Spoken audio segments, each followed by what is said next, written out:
it offers me to leave the meeting when we went live. You can't leave. We're officially live. Out. No leaving. No leaving. It gave me the option. Welcome back to the Big Give. So it feels weird because it's our 5th annual Big Give, and typically you are the lead host, and it doesn't feel right without you scrambling in the background with us. And now you're like our guest. I'm not sure how I feel about it. But she is scrambling with us because you and I are having a little technical issue. So we just wanted you to feel back to where you are, Vanessa. And I made you scramble more by making you change the time. So I apologize. For everybody out there, by the way, on top of the match that I'm giving, my husband and I are giving for the $5,000 was as a board person. On top of it, I made them change because I have to go to the casino later. So all of my winnings will also be donated back to the Big Give as well, because these ladies scrambled to get this in. So yeah. So thank you so much for that scramble. Thank you for being here. We hope you win big. We hope you win big. That's the goal. I hope so too. We'll do breaking news live later today if you win big, and we'll just zoom you right back in. Okay. Sounds good. Yeah, sounds good. No matter what's going on. So yeah, go ahead. I just want to remind everybody, as in case you missed it, our goal is to raise $50,000 today for the Ladder Learning Network, and the Do 15Q Alliance board has pledged to match up to $50,000 in donations. So we really, really, really would like to raise that $50,000 so we'd have $100,000 to support the Ladder Learning Network.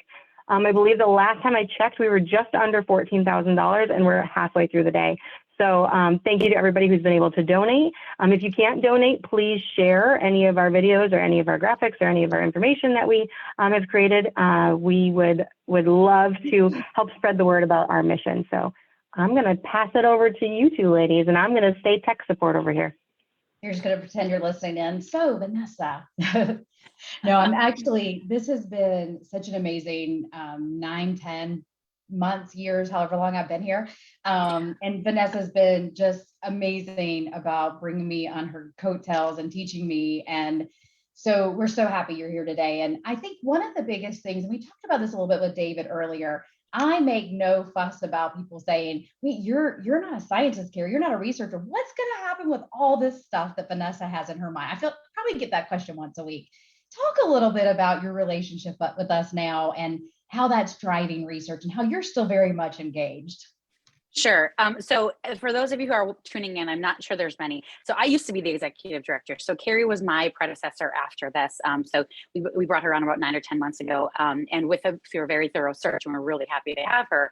But one of the things that happened is was part of me stepping down, as I said, I really wanted to stay involved through the board.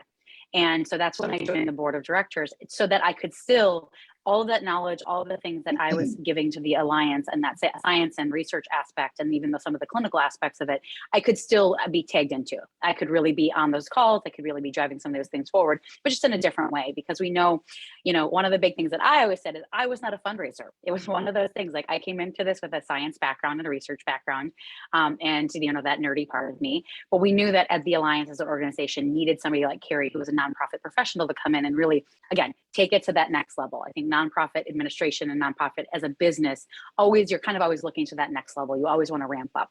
And so that's one of the reasons when we did a search, it was somebody like, somebody for somebody like Carrie, who had that experience in that business aspect of it. And on top of it, because I was hanging around on the board, that we didn't have to really worry about losing that kind of space and that knowledge that I had and brought to the table. Oh my gosh, so many years ago, 6 years ago or so, or 7 years ago, when I came to the first conference. So that's one of the things that I really, I have been really impressed and proud and excited to be kind of being able to pull in, and I really focus my efforts in the Do 15Q Alliance in this space without having to worry about the business stuff. That's really something that Carrie and makeup. What a win! And, well, yeah. On top of it, there's a fair amount of time that nobody's paying me for now. I'm just kidding. Hey, Vanessa, actually, I'd like to say, and totally joking, I must be a pretty good fundraiser, because not only do we have you not being paid, but you're also giving more money now. I am giving more money. So yeah, as a board member, we do have a contribution we have to give every year, but this additional matches that we got for the Big Give today is on top of those mandatory donations for the board members. So it is one of those things. It's nice to rally around that too, and then on top of it, being able to bring in more research funding for the Alliance. So yeah. Yeah, that's great. And one thing too is that for people who don't know, she and I we work closely together. There's rarely a day that goes by, except maybe on the weekends, that we don't talk. So she has, and this is not just a, fanfare about Vanessa, but it's to give people confidence that we are still very much being driven by what the needs are of this community. And she, as a board member, that drives our strategy, and then our strategy drives us as an organization. So in case you missed, for those who didn't watch the earlier program with David, tune into that, because we talk a little bit about how do we set the strategy.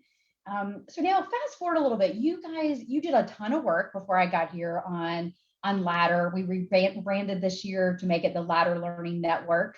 But go into a little bit even more so, why the Ladder database? The families have heard us preach this on social media. Why is that really important for this next stage of research for us?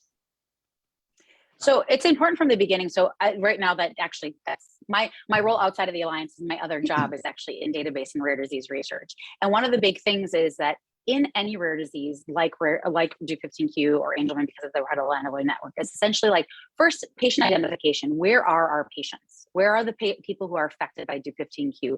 Because at the end of the day, what the Ladder database is doing is, one, enabling you guys to identify yourself in more of a research capacity, because we know we have our contact database, we know we have our Facebook group, but at the end of the day, you can't use that towards like actual research. You really can't, because it's not a consented, governed body of data.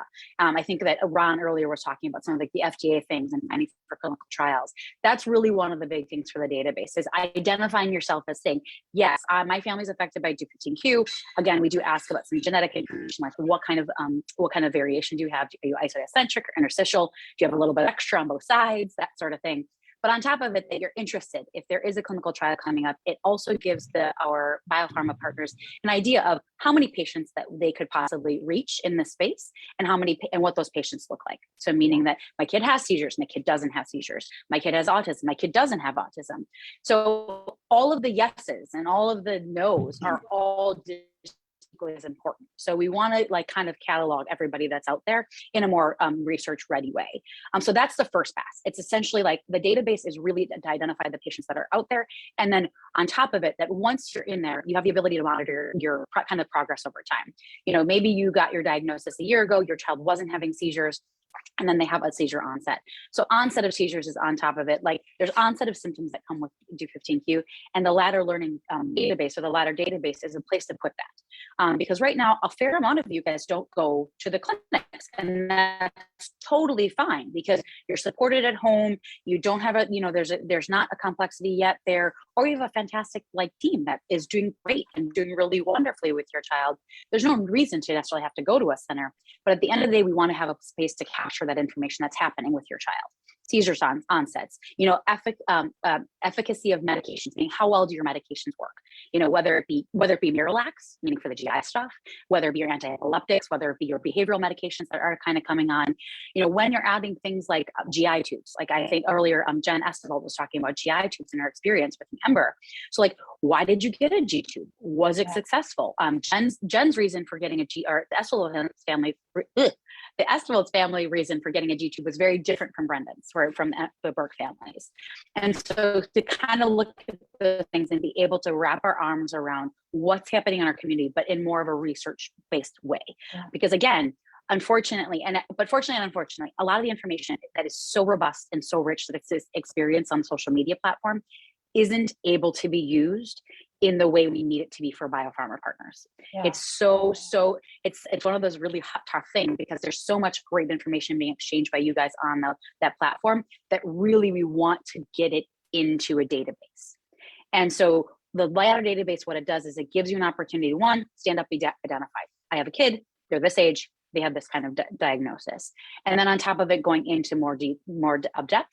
As you probably talked about already for the Ladder database, is once you enroll and you register, it's super easy, super easy. You do your enrollment, you create your account, and then you do the consent form. And then it seems kind of like a little bit anticlimactic, honestly. It does. That's what we hear from families. They're like, that's it? It's very anticlimactic. Yeah. But for a reason. The one thing is that when you're in there around your child's birthday, you're going to get a reminder to come in and give some information. What that does is it structures the data by ages. which ends up being a little bit easier for us to like deal with that, like the change over time. It also gives us some metrics like, oh, 5-year-olds kind of look like this, or this is the skew for 5-year-olds. And so we wanted to do that a little bit more systematically, like the system is letting you know that, like to like update, just because then we don't have kind of pick, you know, like it's kind of coming, oh, this kid's 3.5, this kid's 5.5, this kid's, you know, like 5 3/4. Because at the end of the day, a lot of that development has like really clear timelines. And so it gives us a little bit more structure in that. So it does seem, admittedly, it does seem a little bit anticlimactic after you consent that there's not something coming at you. But the system is going to let you know around your child's birthday. Once you get in there, you can give historical information like, oh, he was on this back in the day and all that other stuff. But at the end of that's kind of the reason that we approached it that way. So the ladder database as a whole really gives us something to give a beautiful view of our community in terms of the universe of what looks like Do15Q. And again, I do want to reiterate that if your child is doing amazing, like fantastic, everything's great, everything's fantastic, like nothing's changing over time, you're just as important in this data set as the child that's changing and being really, really, really, you know, over time and having a lot of different things happening in their life and in their clinical presentation. So please get on there. Please join that. Just create it. Like I said, it's a really easy to create an account. The system will remind you to update information as it's there. If you have any questions, Zoe, Carrie, even myself can answer those. Some of you who may be watching or will watch later participated in research at different times over the years. You were probably part of the original registry, which was on a different platform. You may have participated in research that was at a clinic. You may have participated in research that was at one of our conferences. Do not worry. None of that data has been missing. All of that data is actually connected on the back of Ladder. So what ended up happening is before we kind of went into this space, we said, where are our data sources? Where do they exist? Where are they kind of sitting? And brought all those together. Because all of those consents, all of those human subject protocols, all of this governance mumbo jumbo stuff allowed us to do that. And so one of the first consent that you're doing for Ladder is to say like, yes, I want that data connected so it can be used. And so that's really the big thing about going in there and consenting for that first time. Because if you gave data before, like into the old registry, if you gave data at a clinic, went through our clinical database, which has been rolled over into this, we want to make sure that's all connected. Additionally, if you participated in research at the conference this time, so like your bio samples are there, you know, in there, you gave some phenotyping data, you're going to give some more phenotyping data, that all enables that kind of the infrastructure to all work well. So it's so important, one, to connect the data that's there. It's so important to stand up and say, I am here. This is what my kid looks like. And I'm, you know, when clinical trials are coming down the path, I'm ready, willing, and able. So it really gets us ready for those clinical trial aspects as we're going into the space. You know, Vanessa, one thing. Snaka? Sorry, Yes. I raised my hand. I missed that raise hand. Go ahead. Me first, teacher. What is different about the Ladder database than the old International Medical Registry? The old International Medical Registry is rolled up into Ladder. So it's there. So all of the information that was in the registry is in Ladder. What it ends up doing is it expands it further. So what we have in Ladder Learning and the old International Registry was patient-reported data. So PRO, as we call them, patient-reported outcomes. So that's meaning that you log on as a parent or as a patient, depending on who's reporting on themselves, because some patients can. Then you put the information in. Okay, that was the original database. That was the one that we did a bunch of fundraising on. It went really well. There was 500 or almost 600 families that were in there. That all rolled over to Ladder. What ended up happening is we also had a clinical database, meaning that the clinicians, when you go to our centers, when you go to see, Dr. Ron, there was data being collected at the clinic too. And what we really want to do is to create the best and most robust data set around our community is to connect those two things, connect patient-reported data with clinically reported data. And so what that does is in the background, that all rolled over, like I said, it all rolled over into the space. And additionally, like our old clinical database, all rolled over into this. So it really creates a great place that you can interact with it on a patient-reported level if you're never seen at a clinic, or only if you're seen at a clinic and you don't want to do patient-reported, you can approach that way. Or you can do both. So that if you're already enrolled and you go to see Ron, you go to see Dr. Jeste, or you go to see, whoever, wherever at one of our 17 clinics, or even past that, it allows you to be able to connect that data together. The additional piece is, because we want this to be collaborative and international, hopefully there's some international groups on here today too, is that we know that data transfer between countries is a little bit dicey because of all these rules and laws and stuff, whatever. What we also do is to be very collaborative. as our international partners and as our international community is growing and that clinical aspect is growing, we're also making sure that that structure for that data, so the questions that are asked, the things that are collected at clinic, the things that are collected from families are going to be the same in those other spaces. So when it's translated into German, or when it's translated into French, or when it's translated into Italian, that we can combine that data on the backside. So that when those data sets are coming together, that's really the structure of it. That's the whole point. That's one of the reasons it's not cheap to do this. That's one of the reasons we're trying to raise $100,000, is because it is something, it's an ongoing cost, and we want to make sure that we have an eye on, scalability in this. Well, and to that same point, I think we've had people ask us like, wow, have we taken a step back? We can't see the same kind of dashboard information. We can't see, talk about that a little bit. Me and dashboards. So the dashboard on the original registry was great. It was a fantastic user interface, admittedly. I admit it was great. At the end of the day, what it did is it didn't create a great snapshot for families who are on there looking for information about the whole community, meaning that you would see only the representative people that were on there. And when we actually did analysis on it, oftentimes those who were presenting were the most affected. So you didn't see kind of the span and the breadth of what the actual community was reporting. You kind of saw the ones that were like, that were in there and more reporting more often. The unfortunate part about that is it becomes a little bit less supportive of like what, if you're a less affected patient, it doesn't give you as much information. So what we're trying to do is that there is going to be a dashboard. There is, I promise. It is being worked on in the background. Have before us singing. Yes, there's a dashboard. Yes, there's going to be a dashboard. It will be a little bit. It'll probably be a little bit less like point and click, meaning it won't be probably so visual, but it will give better data. Meaning like, okay, of the people who are reporting, we estimate this as 1% of our population or whatever it is, so that when you're looking at it, you're kind of a little bit more rooted in the data versus necessarily just who's reporting. Because we want to make sure that when you're in there, it's beneficial for you and you have some of the background of that data and the background of our community before kind of saying, oh, all patients with DUP15Q have purple spots. Yeah, because that's probably not true, but maybe all the people who reported into ladder have purple spots. So this is one of the reasons. One, stand up and be counted so that you know that not everybody who has DUP15Q has purple spots. And on top of it, it gives us a better way to like report this out for the dashboard aspect. Yeah. Additionally, as this data is coming in, we do want to, as part of our research initiatives, is to report out on these things more often, meaning one, just on the website, meaning that you're seeing it in a little bit more of a bite-sized way. And we can caveat say, this is 500 of our 3,000 patients. And this is what this is what's showing in there. This is what we're seeing more clinically, just to kind of give you a little metric. But at the end of the day, also doing more publications directly from it. So as Ron said earlier, we have published out of our database in the past. It is time to do an update. I think that one of the big things that I'm sure that you guys get questions on, Carrie and Nika, and as well as Adrian, is that, well, I saw this written in a paper, 10 years ago, and it doesn't seem to be true anymore. And the answer is no, it's probably not true anymore. It's a little, or the numbers are a little bit different, or something's out, happening as our population grows. And our really goal is to make sure that we're getting that out there, updating publications, really basing it on that stuff. Yeah.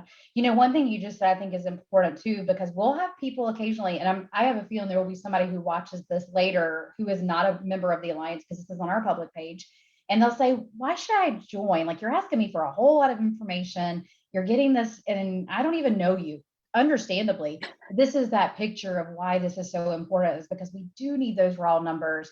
We do need to know how many kiddos have this. We do need to understand that, and all these pieces go together. So I think that's just a good reminder of why this is so important. We're not trying to be the largest alliance in the world that does, about any disease. We really want, when pharmaceutical companies call us, to be able to say, we have X amount of data sets to be able to provide to you. And it's interesting because being new, that's one of the first questions I feel like I've heard when we approach someone to say, hey, we see you're doing this for Angelman or LGS or someone else. And they're like, well, how many families or how many patients do you have? And we want to, that data is just, seems like that is the first question it seems like they ask us.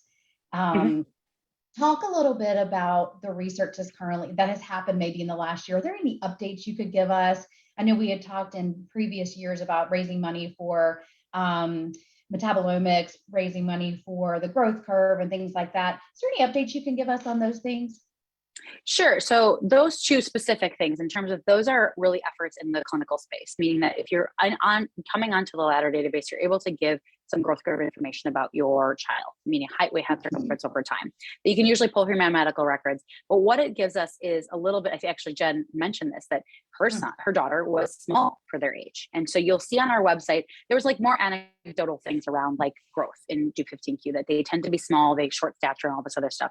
But there isn't really actually a really good data set out there that proves that the growth is different, or the growth curve is different. Because what that means is, even if in general kids with Duke15Q are small, what that means is that when you're going into nutritional consults, when you're going into growth consults or endocrine consults, because you don't see your kid growing, like that, almost that failure to thrive thing, it gives us a different metric or different mark to start at. Like it's a different bar for Duke15Q, because we know, we will know they're just smaller. They're smaller when they're growing and that sort of thing.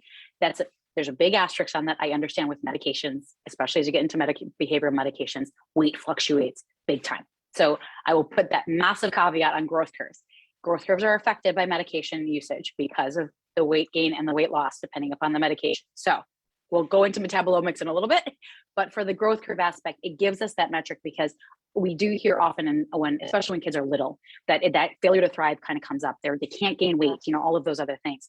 What is actually that growth curve for Duke15Q? There's a lot of other disorders, like genetic disorders, that have published growth curves. Like there's a difference in growth in Down syndrome. There's a difference in growth in these other places. And so we kind of want to put one of those out there for Duke15Q, because as a parent, and you're hearing from a physician, oh, they're not gaining weight, or oh, they're not growing any taller.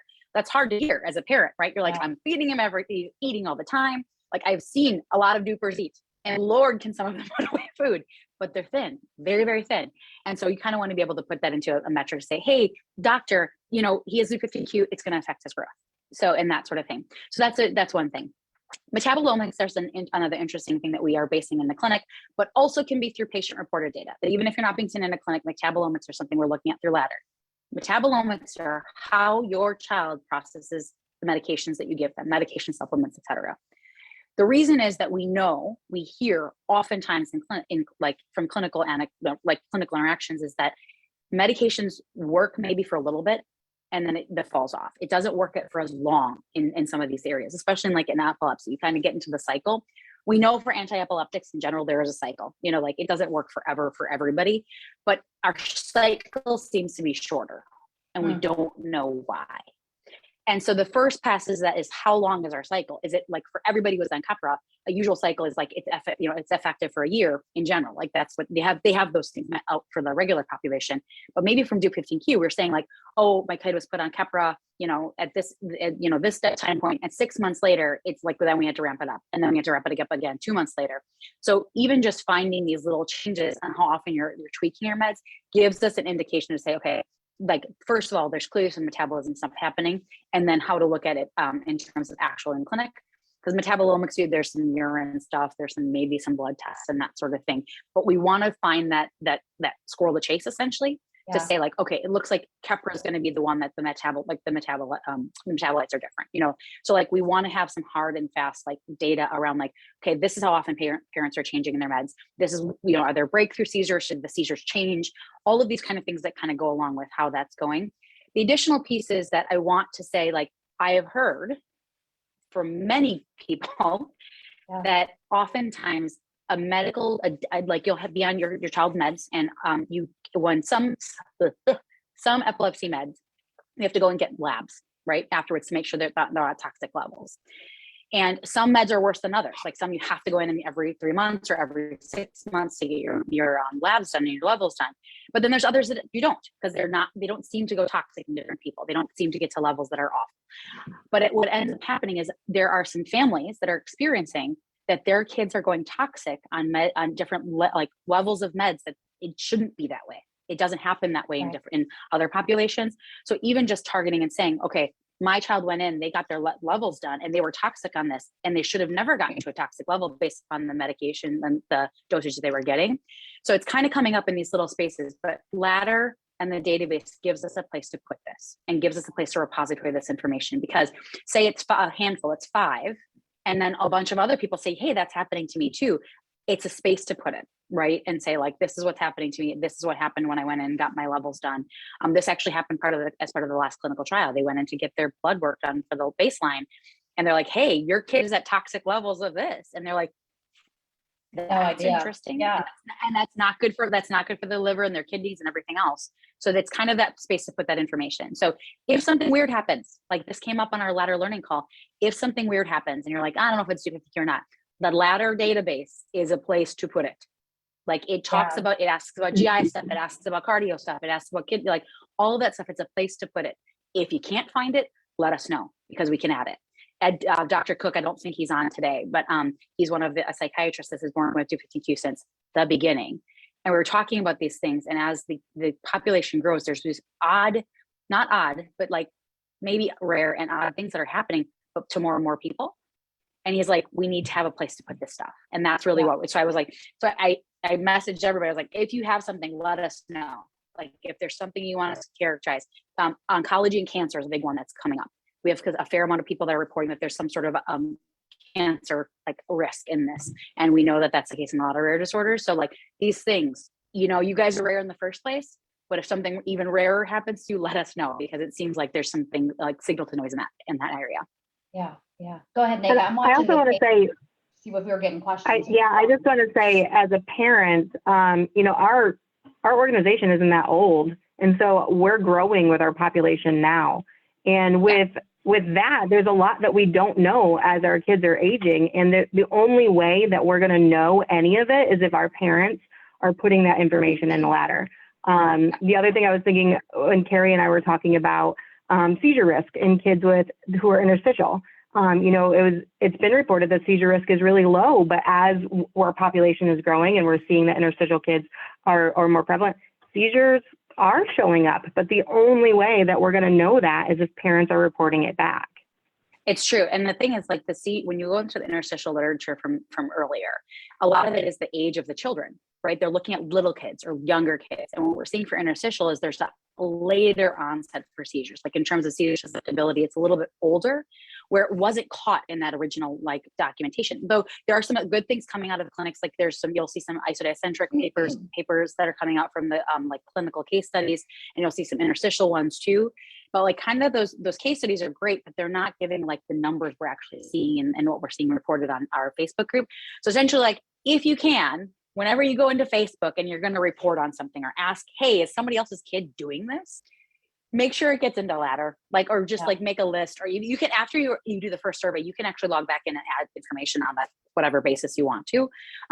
But make sure it gets in there. Like be like, put in the back of your mind, I need to put this in ladder, because at the end of the day, again, Facebook has such deep and robust and fantastic information, but like we can't use it in the structure that's there. So make sure it gets there. That's really, one of these things. So.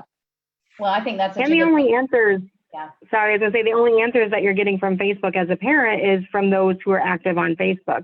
I mean, the amount of information and difference in all of our kids, it just can't be reported by the small group who's going to our clinic or the small group who's on our Facebook page. Like it's so much broader than that. And I just can't stress enough as a parent who's looking for answers myself, we can't get these answers without us coming together as a community and putting this data in there. We're never going to drive research forward and get clinical trials if we're not rallying together to put this data in there and making it in a pretty little bow and say, okay, pharma companies, we really want you to pay attention to us. We need these seizures to stop. Did you guys already talk about how many times our data is requested from Ladder? No. Did you talk about this yet? Is this later today, or do you want me to like say? Please so go ahead. In general, talk about it later with Liz, but go ahead. Okay. So Liz, like Dr. Zalazo will talk more about this too, but also the purpose of Ladder learning, the Ladder database and learning network is essentially like all these data sets that I talked about already that are in there coming together, is they're already being requested. So even though we only have, I think 150, if you are watching, go and log on. Like stop listening to me. You can go back. This is being recorded. Stop listening to me. Log on to Ladder and Learning or Ladder to Treatment. And we have it in the chat. Just so everybody knows we put it in the chat. So enroll right now. Like stop listening. Go. Click on the link. Just go. We're just gonna hum and sing for a minute, entertain you. You can come back. This is recorded. This is recorded. We just need put your name, email, and they send you an email. That's it. It'll take you less than a minute. Yeah. So what the database that's already there, so pulling together all these data sets and additional ones that we're looking for, like we're actually going out to Dr. Thiebert's and pulling data from the clinic stuff that's been retrospective, so like stuff that's been there for years that just never got into a database. Same thing for Dr. Jesse. She's got data that like there's more robust data we're going to get. It's being requested already by biopharma. It's being requested by academics to do research on it. I think that we get at least 1 or 2 requests a month. I can't we can probably get metrics later, but and we know because they come through, and we do have people like I think are coming on later, I don't know, that are part of the data access committee. So it goes to a committee to say, yes, that we see what the summary is. We sometimes we can't share what it is, sometimes we can, but like, here's a summary of what I'm going to do. Here's what data I want. And this is what the purpose is. So like we have biopharma asking about this. We have, there is places that this data is already going, and it's only going to get better. These requests are only going to go up if more people enroll.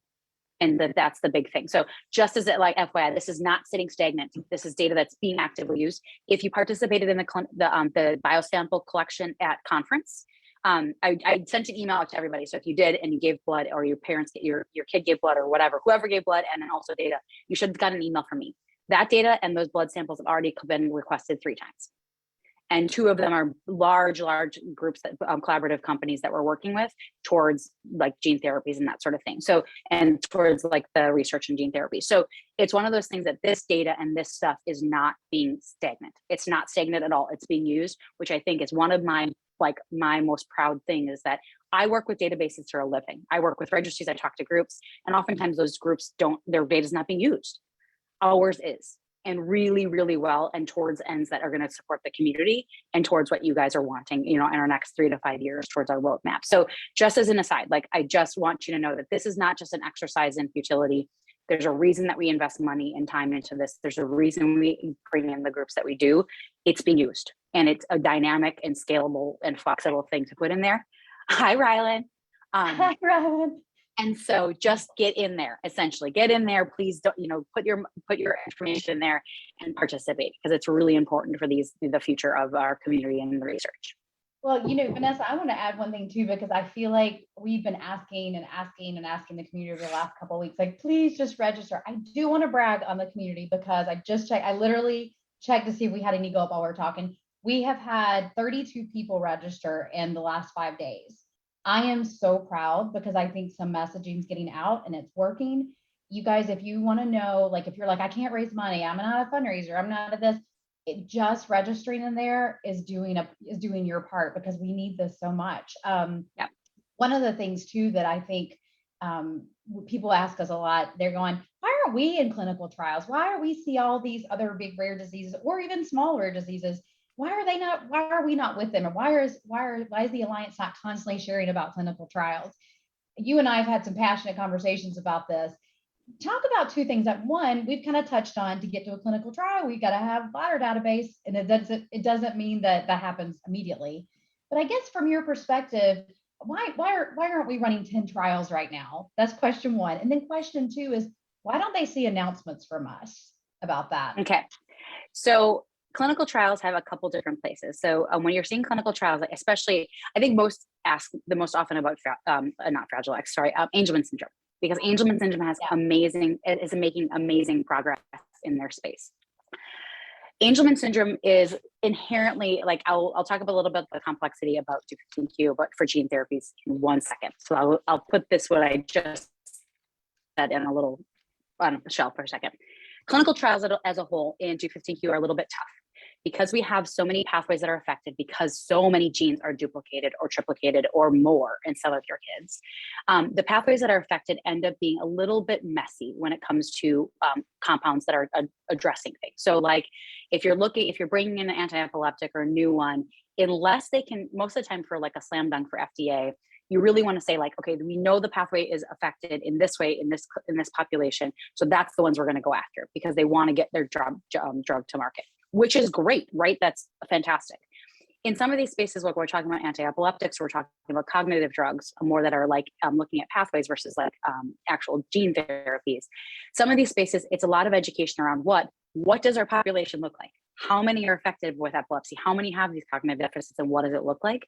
So that we can attract biopharma to us. We have made massive strides over the last 3 years to make better partnerships in this space by being able to better characterize our community. So in terms of like, I think that Radius Pharmaceuticals is one of the sponsors today, correct? Right. I'm just making sure. It's like, oh, Yeah. good. Did I say something? No. So Radius Pharmaceuticals is one of those, because we've been making those networking. We've been networking. We're getting it out there. We're really banging the drum about what TV looks like and the data we've brought in, because they want to know that we're this is an effective target. They want to know that you're seeing this if it's a phenotype that's there. The same thing goes for the Roche trial that and I know those of you who are in Europe and watching. It's the same thing. We know that GABA is affected because of our pathway. Like there was several presentations by Roche, one at our conference, and I think since then we've had them present. But just the pathway that's affected, because we know that genetically, yeah, that's probably affected in our kids. So a lot of these things, it's based upon a lot of the information. We need to have the mechanistic information behind to attract biopharma to us in this. Again, we've made massive strides. We're making like Carrie is really out there banging the drum. So am I. So is our amazing science and research ambassador committee. Did you guys already talk to Jackie and Sam? No, she hasn't been on. Okay. Jackie and Sam are two new board members too, that they're out there kind of banging down doors. Sometimes those doors maybe not appropriate for D15Q, just because of what the actual chemical compound is or something like that. But at the end of the day, knocking on those doors and asking to, pleading our case is really something that we've been doing and spending a lot of time doing. Okay, let's talk about gene therapy. And let's talk about D15Q and gene therapy. So you've probably heard me talk about the commission before.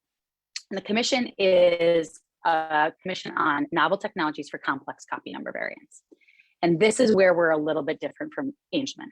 We are a complex copy number variant because we're a duplication, triplication, blah, blah, blah, blah, blah, blah, blah, blah, all of the things. We have a lot more genes and a lot more things to deal with.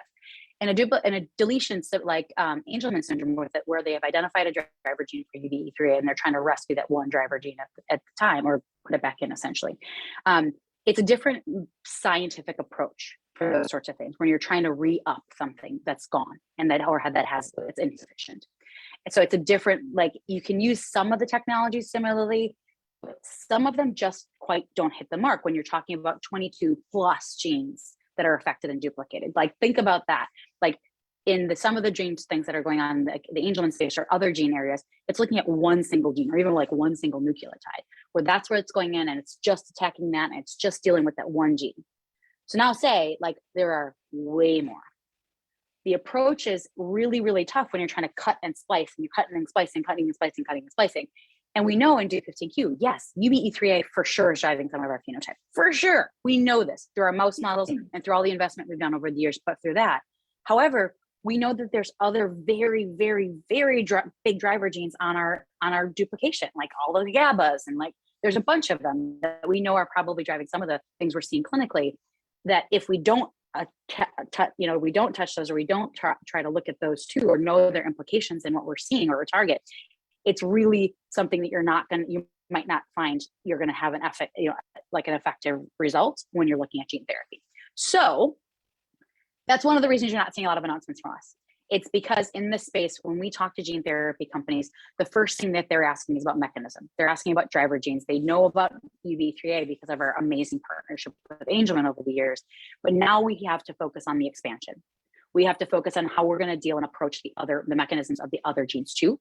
So we've already supported data, a research study from Gilles Trevet, which I think he presented not that long ago to the Alliance. It was the first kind of look at two of the genes that are on D15Q, UBE3 and HERC2. And when they are duplicated, and even if they're not duplicated, they interact to do different things. They create different proteins, they create different downstream effects, meaning they affect different things that are happening down there, affect transcription, that sort of thing. And so that was really the first look at what the gene interactions looked like in D15Q. And he had some great things that actually give a start of an explanation for some things we're seeing in the iPSC work, so that the stem cell work and the neuron work that Dr. Chamberlain and Dr. Levine are doing at UConn, or Dr. Levine's doing at UConn now, Stormy's at in Roche. But it kind of gave some insight as to why we were seeing what we were seeing in these neurons with the over projections, because those two things moving together, and if you change it, there was a downstream effect of a gene or of a protein that was directly related to neuron and dendrite formation. So like, it's these things that's filling in the blanks as to what the targets would be in order to get that larger view. So it's one of those things like we're there. We're in the conversations we need to be in. We're really pushing this forward as an organization. It's one of the reasons to have an organization around this, to make sure you're in these conversations. At the end of the day, realizing where we need to focus our time and our efforts and our money towards these mechanistic things. What's the next step? I know a lot of you asked about the mouse models and where they are. They are still being actively used. They're still being actively interrogated. They're also being mated with other mice models to kind of figure out where we can see, like, are we seeing the phenotype? Can we look at like more of the phenotype around epilepsy or the behavioral things? So they're still out there. They're still being used. They're still being tweaked. They're still being trying to, what can we get from them? But we know they're not going to answer all these questions. So we want to take a large approach in this space. So that's the long answer to your question about clinical trials and drug trials. No, it's great. It's great. And I think people don't realize too how much is going on in the background. And I think of everything you said, I think that if people are new to this and they're going, wait, what? UBE, what? If nothing else from the takeaway is that there's a lot that goes on behind the scenes that we don't necessarily talk about. And one of the things Vanessa and I have talked a lot about is just, we also have a lot of NDAs that we have to sign when people start conversations with us. And there's things sometimes we just can't share because they're saying, hey, we're not even sure if this will happen. So there's an NDA around it. And we also don't want to disappoint the community and say, oh, there's this great therapy. Oh, never mind, it's not going to happen.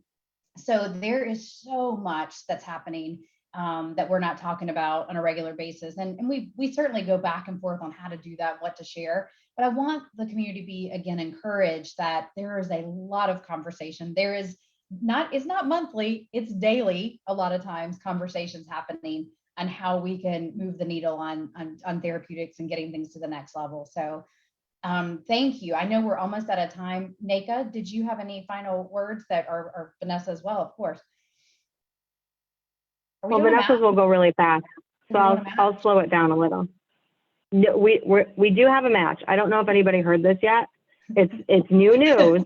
No, we have a match from our amazing board who has pledged to match up to $50,000. So our goal today is to raise $50,000 to get the $50,000 match, which would bring us $100,000 that would go directly into the Ladder Learning Network. The Ladder Learning Network supports the Ladder database that Vanessa and Carrie and I have been talking about. It supports potential clinical trial locations. It also supports our clinics. We've had Dr. Ron on earlier, who we know everyone loves Dr. Ron.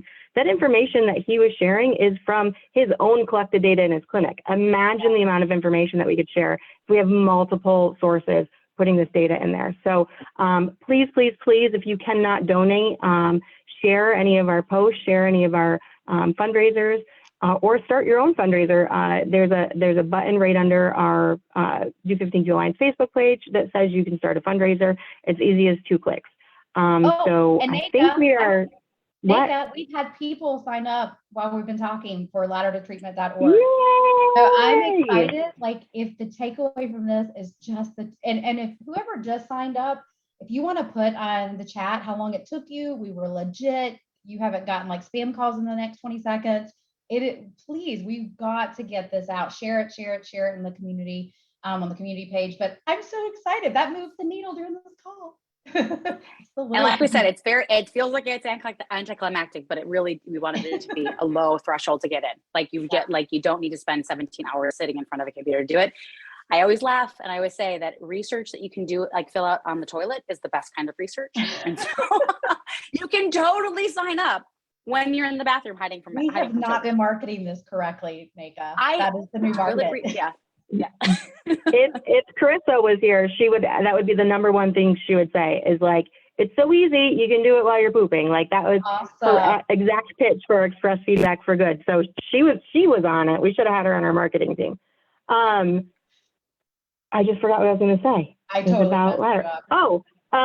For Ladder, the other thing is once you sign up, again, you just give your name, your email. They give you a link and say sign back in. That's it. You can sign a consent form after anytime that you want. It's probably 5 minutes long at most. I don't even think it's that long, but that also allows you to get notifications from Ladder when it's time to start putting data in, when it's time to potentially have clinical trials. It gets you in the loop and in the know of all the things that are going on. So if anything, you never put any data in because you don't have the bandwidth, you're still getting notifications about other data, clinical trials, things like that. So get your emails in there. Yeah, you need to, and the thing is, get your emails in there, you're gonna get notifications. If you go all the way through the consent, like that, if you have the 5 minutes, go all the way through that, because then with the consent, the big thing is, I'll give you the three big things that it says in the consent form. One, your data is going to be kept private, like meaning that we're not going to spam you, we're not going to like be calling you. You're not, it's not, it's kept like behind the firewalls and all those other things. It's all coded and all this stuff. Two, that it says you want your data connected. You want your data connected to other data that you may have participated in. It asks you if you participated in other things, because we gave them the list of things that we were pulling data from. So like it asks you, and they're like, I want my data connected. And two and three, it's like, I want to be part of this. Like I want to be, it's all of the things, like it's really, it's a consent form that's always, consent forms are too long, but those are the three big things. I want to be counted. I know my data is going to be kept private, and I want my data linked to other things so I don't have to do it again. Like that's literally, like that's the purpose of it. I don't want to answer it again. So please bring it in from the last place that I put it. So, and at the end of the day, like I said, it's kept under, it's lock and key. It's on a confidential server. Research Triangle International is our research partner in this. They're a fantastic tech company that we support, and they are a great partner in this. And again, it gets your data out there. People are requesting it, researchers, biopharma, like they're asking for it already. So please go in there and be counted and make sure that you are consenting and linking everything that may be there already. If you have any questions, reach out to these ladies and Zoe. That's what they're there for. They can walk you through it. Even if you need like just do a screen share, they're there for it. For those of you who haven't, and we know that you were in original research, we are going to be possibly reaching out to you for an email saying, hey, you might have had an email change, or you might have had something different, so we will directly be reaching out to you, myself or Zoe, or I don't remember the intern's name. Oh, what's her name? Anna. Anna. We might be reaching out to you directly. So just so you know, that's the only, it's literally us. It's not like we're sending it to a company to do it. Like it's literally us reaching out to you saying, hey, you have data here. Can you, are you interested in having connected? If you say no, we won't bother you again. But we just want to remind you that it's there and say, hey, this is the email you used. Do you still have access to it? Otherwise, here's how to change it. So there's a couple different tech things that kind of come along with it. Sorry, I'm taking too long, but I want you guys to know how important this is, how easy we really want to make it. And we'll be reaching out to you in these areas too. Thank you. All right, Nika, take us home. Uh-oh, I think we lost you, Nika. I think her. Listen, guys, my tech support there you are. Quitting today. You're back. We have Erica Clayton up next, who is a parent and also serves on our Science and Research Ambassadors team. So I'm sure we'll be talking more ladder because she's pretty passionate about that too. Thank you, Vanessa. Thank you so much, Vanessa. Bye, guys. Have fun at the casino.